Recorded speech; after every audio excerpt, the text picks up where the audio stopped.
Yo, what's up guys? Another toy, another day. This is your boy Rommel, and today I'm sharing again my latest video, but this time it is about my latest purchase in Grab Toys on this week. Maybe I will do this separate video of unboxing of each figure that I got. So, what we are waiting for? Let me show you my latest toy in action figure that I purchased. This first figure is from the WWE main event series Mattel, Hulk Hogan. This is the front of the figure.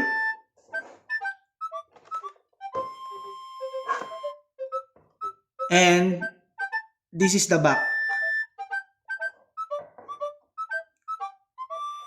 As what I said, I will make it a separate video of unboxing on each figure that I purchased.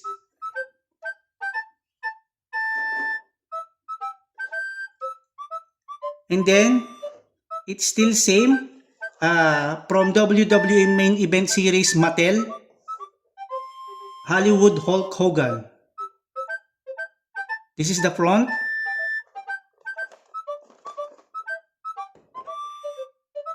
And this is the back.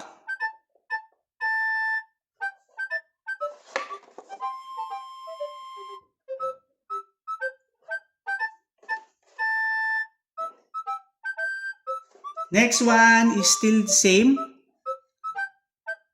From WWE, Mattel,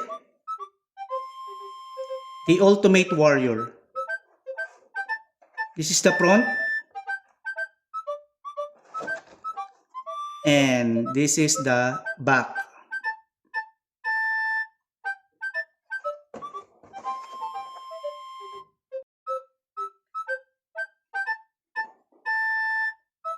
Another one is from Marvel Legends series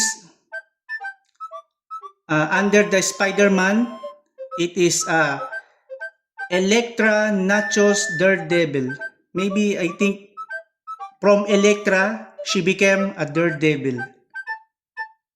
This is the front of the figure.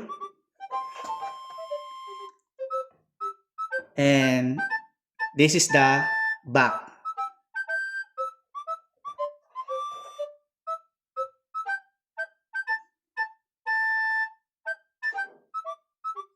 And from Star Wars Black Series, Dark Trooper. This is a nice figure. You can purchase like so many, so you can build an army of this one, and it's look good. This is the front of the box and the back.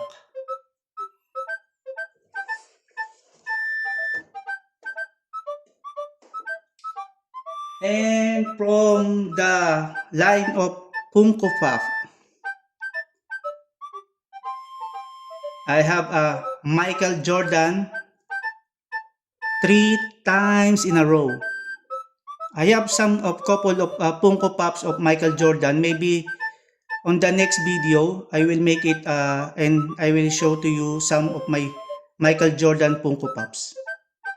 So this is the front of the box. And this is the back.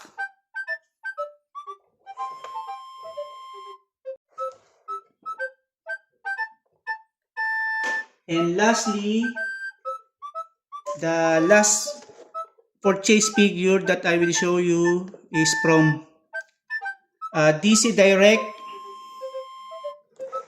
Superman.